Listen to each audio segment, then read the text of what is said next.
સુરત શહેરમાં વધતી ગુનાખોરીને લઈને સ્થાનિક પોલીસ એલર્ટ મોડમાં જોવા મળી છે। શહેરમાં અલગ અલગ વિસ્તારમાં કોમ્બિંગ હાથ ધરવામાં આવ્યું। ભસ્તાન પોલીસે રાત્રિ દરમિયાન કોમ્બિંગ કર્યું।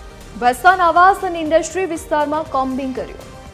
ડીસીપી, એસીપી, પીઆઈ સહિત 100 થી વધુ પોલીસનું કોમ્બિંગ હાથ ધરવામાં આવ્યું। ગુનાખોરી સાથે સંકળાયેલા લોકોની હિસ્ટ્રી ચેક કરી। ભસ્તાન પોલીસે કેટલાક શખ્સની અટકાયત પણ કરી।